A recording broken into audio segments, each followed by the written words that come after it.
France ends Scotland's Grand Slam dream in Paris. My name is Mark. Let's talk rugby.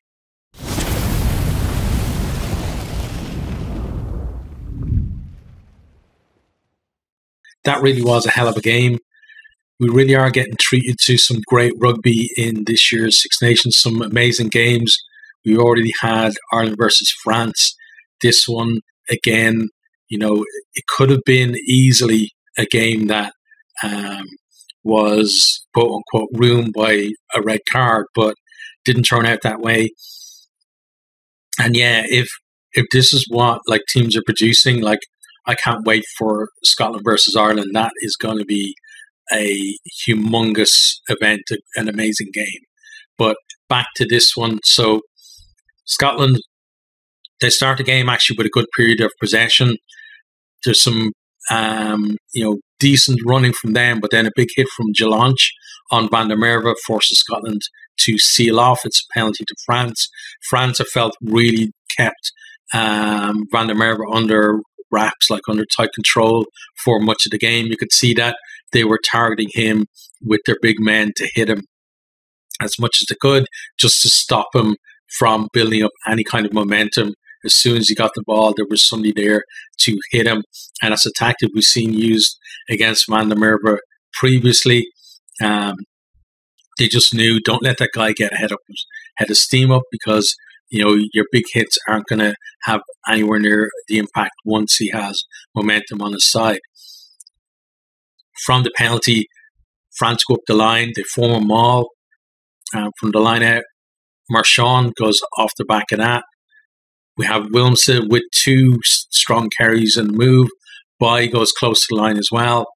The big men manage to suck in the defenders to then go out the back, put it out wide, and Entomac is able to go over to score.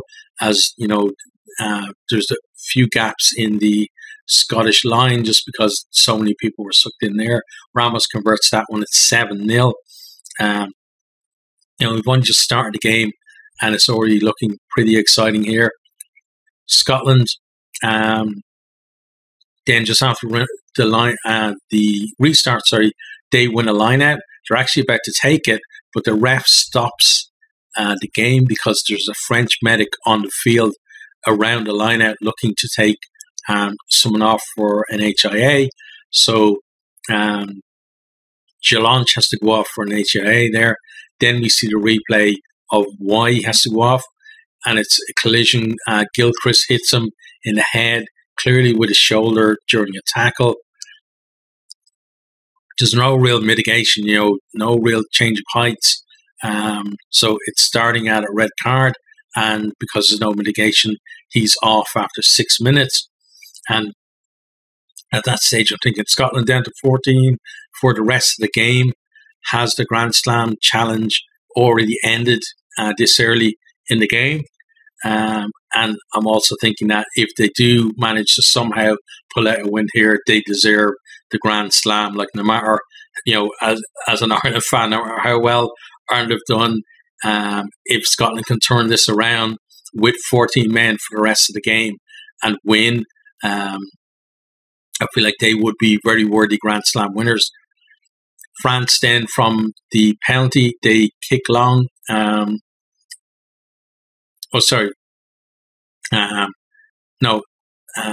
France kick long just a punt downfield, but it bounces kind of back towards them. Van der Merwe is able to claim it, but France, as they often do, they come in, they put a lot of pressure on at the ruck. France, I think, are one of the best teams at picking their moments to flood the ruck and to put teams under pressure. We saw against Ireland to some effect, but we've seen it in a lot of the games as well. In this one too, where just know when the opposition aren't resourcing the ruck properly, and they just trigger and go in. And this time, Hugh Jones actually is kind of in the ruck, and the ball comes off his leg, he's kind of moving forward, knocks it accidentally with his leg through on the French side. France immediately strike. They get it out wide. A lovely long pass from Dupont. They get it to De Mortier, and he goes over in the corner. The conversion is missed, plus 12-0, and it really is looking at this stage like that. Scotland are done. They're 14 men down. France seem to be on fire, scoring, anytime they get a chance. And Scotland really needs something to get them back into the game. From the restart, though, France concede a penalty. Russell kicks that into the corner. Richard Gray, at that stage, then he's brought on for Hamish Watson because they need a second row for the line-out. France then concede another penalty. They're offside. And then we have another TMO check this time for this. It's a head contact by France. We see that Huss has hit Ben White head on head at a ruck. He just kind of comes, barging in. No real arms at all involved there. He's playing the line, so it's a penalty anyway. And then the fact that it's head on head, we're expecting, it's at least going to be a yellow card here. It looks to me like it should be a red. The referee says, talking to his assistants, he says, I don't see a high degree of danger in this. The assistants seem to very much disagree with that, and they put their point across. Referee starts, seeing it from their point of view, and Hoes gets that red card. I think that was well deserved. And I also think, some people complain about, officials. You always hear, referees and assistants and TMOs, they always get a bad rep from people, when they miss something or whatever. But I think this instance is a good example of where the system is working well. Referee potentially is, in my mind, making a mistake thinking that it's a yellow card, but then the assistants come in, they're allowed to give their opinion on things. They make the kind of collective decision then that this is definitely a red card. I think they arrived at the right call by using the systems that are available to them, and it's good to see. So now we have both sides down to 14, and we've only played 12 minutes on the game. This is a crazy game already, and it's going to be one that it's definitely going to live long in the memory. And now I'm thinking, well, the Grand Slam dream is back on, because now it's 14 each. It's only 12 points now, and Scotland don't have to deal with having a man less for the rest of the game anymore. Scotland have the penalty as well to go to the corner from that. Mess up the line out. It's not straight. It's a scrum to France. France then take Aldrit off for Falatea, because now they're missing a prop for scrum. We have a strong French scrum. Scotland stand up, penalty to France, and they clear the pressure. Back comes Scotland, though. Russell with a lovely kick for a 50-22, gets Scotland back into attacking position. France are in at the side of the maul. Scotland, another penalty, they go back to the corner. There's pressure, really a lot of pressure building from Scotland here. Johnny Gray claims the line out. They form the maul, they're driving forward. The maul begins to splinter. So Xander Fagerson splits off, reaches out to ground on the line, but loses the ball forward as he's trying to ground. And right then I'm thinking, Scotland, they've been so clinical so far, this Six Nations, and this is just not like them. They've had two great opportunities in the France 22, and they haven't taken either of them. Scotland, they may not be scoring, but they are pinning France back in their own 22. They come back on the attack again. They're just outside the 22. They tried to spread it wide. Russell with a pass out to Stain on the wing, but Ramos picks it off, and he's just able to go unopposed under the post. It's converted. It's 19-0. France have actually not played that much rugby, but they're 19-0 up. Like, they've just been, they had 3 chances and they scored 3 tries, and you can't get better than that. Scotland, you see them to have a huddle under the post. They're trying to regroup, get some kind of response going, claw their way back into the game by hook or by crook. Again, they come back, they're applying pressure. Matt Ferguson manages to charge Dupont down. And again, France can't get out of their own half. It really does feel like Scotland are the ones in control of the game, but it's just not on the scoreboard. Russell then, though, he sells a lovely dummy, bursts into 22. They get the ball out to Van der Merwe on the wing. Jalonch manages to get him into touch. It was like I don't know who passed it to Van der Merwe, but it was kind of a poor pass. Made him check his run a bit and allowed Jalonch just to smash him into touch. And we come back then for advantage. Scotland, they're laying siege to the French line, and France are conceding penalties now. Turner gets held up over the line, but we come back for the penalty. France get a warning. Jalonch then has to go off because he definitely damaged himself in that try saver on Van der Merwe. Kroos comes on for him. Scotland, they're attacking again.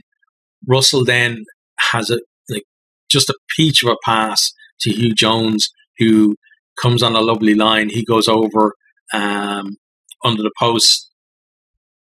Russell tags on the extras. We're at 19-7. It really feels like Scotland are, getting themselves a foothold in the game and beginning that process of trying to reel this French side in. France then come back upfield. They're making a lot of ground. Like, Pernod is busting tackles. The guy, he had a great game, actually. Very strong in the carry, and it didn't matter if it was forwards or backs he was up against. He was making ground. He was breaking tackles. Then Fickou also puts in a strong carry. Hogg, though, manages to rip the ball, and Scotland turn it over. France, from the clearance, they come back. They set up a drop goal attempt, but Ntamack just scuffs it along the ground, nowhere near, hard to get off the ground, let alone going anywhere near the post. So Scotland then come back again. Jones and Tuipulotu, they combine well. And then Russell kicks in behind and finds touch. France, they really are under pressure. Dupont shanks a clearance kick. I wouldn't say he had a poor game. He had some poor moments in the game, but the guy is amazing. He was winning turnovers. He was putting in big hits as well, and just a few moments there where the pressure from Scotland, they were able to force some rare errors from him. Scotland then, from the line out to set up the maul, they decide to go to the backs. White snipes, but then the move breaks down. France are able to get a penalty for Scotland being off their feet at the ruck. That was a big problem for Scotland. There was a lot of kind of off feet at defensive and attacking rucks from them, and it just seems like they didn't adapt to the referee's interpretation there. They got pinged for it a good few times during the game. But I'm thinking at this stage, Scotland can score again before half time. The comeback is definitely on, but also feels like France are trying to nip that in the bud and get another score themselves before the break. Maybe get that bonus point try then, and cut off any kind of comeback at source. We then have Matt Ferguson off his feet at a ruck again. Penalty to France. It's within kickable range, and France, they take the points because, as I said, at this stage, there really is a fear that Scotland are going to come back at them. He pops it over, makes it 22-7. They could definitely have gone to the corner, but stretching out that lead was more important than going for the bonus point try. at that stage, probably felt like they would get other opportunities in the second half. Now it was about trying to keep, some daylight between the two teams and make it just more difficult for France to come or for Scotland to come up to the top of them. Scotland then, great counter ruck from them at the restart, and they've got possession in the 22 again. Russell's pass out to Hogg is called forward, and France get a scrum. It's a steady scrum, which allows France to clear. Scotland, again, they try to attack, but this one breaks down. France boot it upfield, and they force Scotland into touch.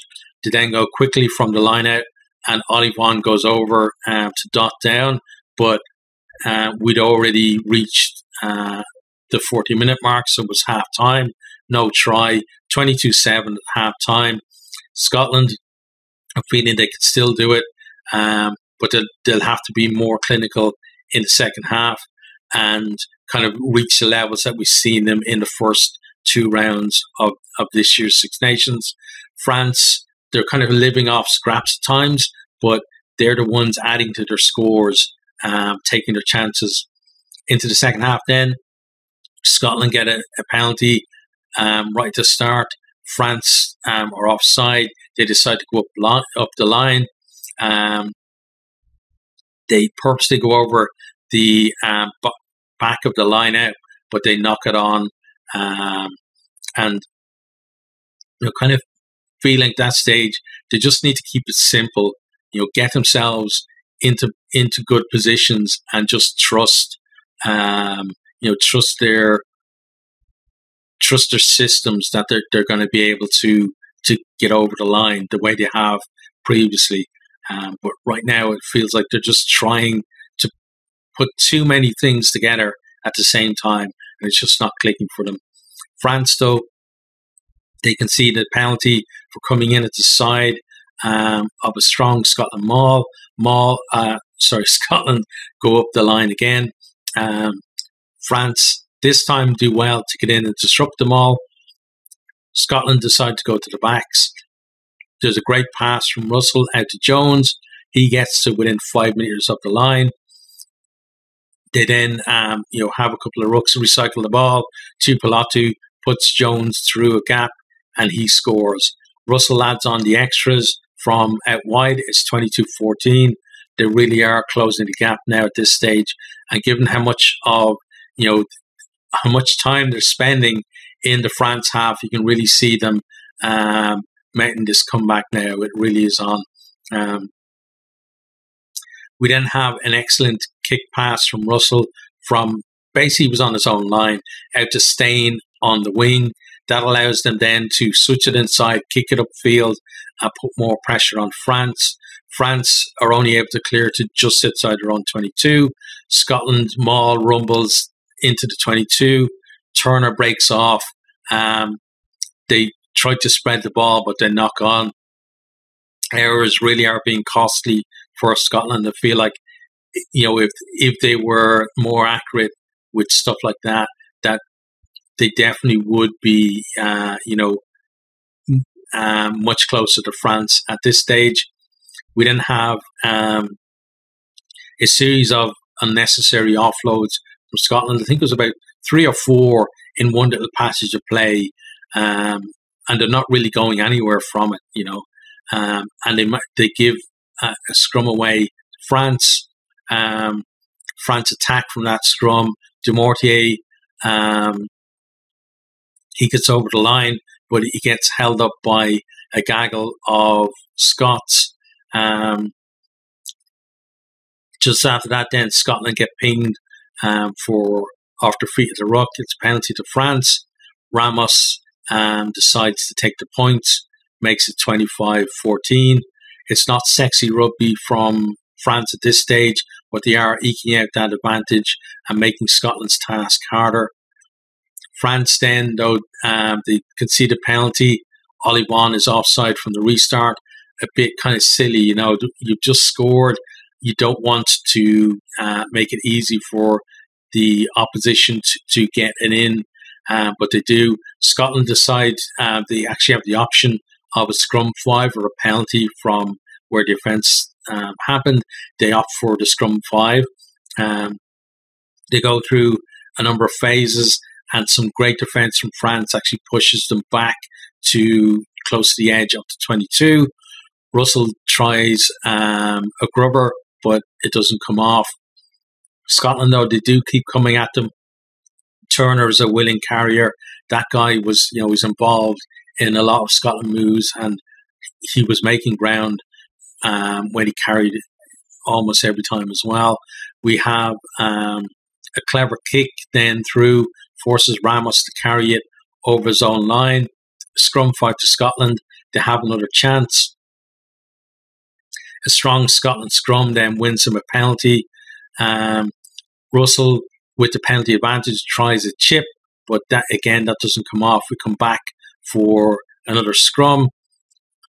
I feel like Scotland, they've got to score here. Like, it's too much pressure that if France somehow get out of this, like, it's going to be huge for their morale and a real dent in Scotland. Scotland, they win another penalty advantage from the scrum, but this time they don't need it because there's a big carry from Tuipulotu. He goes, just under, just in the shade of the post. Then that allows Russell to go over and score. Russell converts his own try. We're at 25-21. They've got just over 10 minutes to win the game now. Then, as the minutes tick away, it's France, though, who are on attack. They're close to the Scotland line. We had a scrum that reset that ate up, 2 or 3 minutes of that time as well. Scotland could see the penalty for offside. France could easily put it over, meaning that Scotland would have to score a converted try just to get a draw. But they want that bonus point try. They go to the corner. Scotland, though, are able to make the ball unplayable, after the line out, and they get a scrum. But the time is really running out from them. They try to run it out from their own line, but France win a penalty for holding on. France then, they tap from the penalty, set up a ruck, and then Fiku comes on a great line. He goes over for the bonus point try and seals the victory. Ramos converts to make it 32-21, and that's our final score. And that really was a great game. Like, what entertainment in that. This year's Six Nations, I feel, has so far at least has been one of the best Six Nations, and if it continues on like this round by round with so many entertaining games, it's probably going to be the best Six Nations that we've had.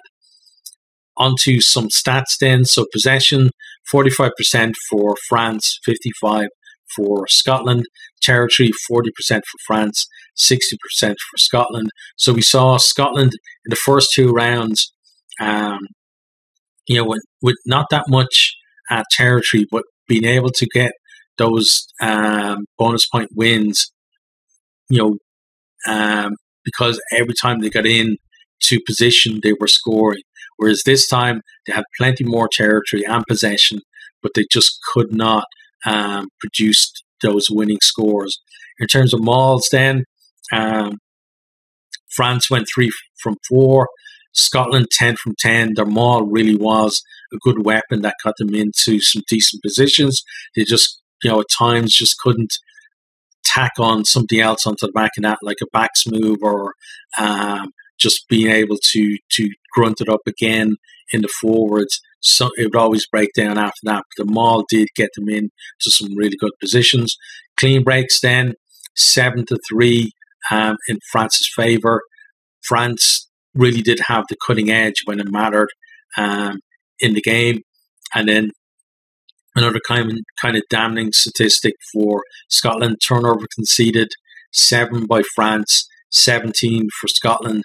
They just didn't look after the ball when they were in those positions where normally you would expect them to score. France were able to either force the error or get in there and get to turnover.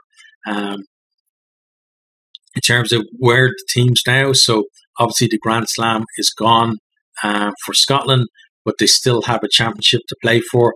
They're going to need to pick themselves up for Ireland's visit to Murrayfield in 2 weeks. France now, they really are back in the mix for the title, but they're going to need Scotland or England to do them a favour and beat Ireland in just the 4th or 5th round. But if Ireland slip up, no better team than France to be there to take advantage.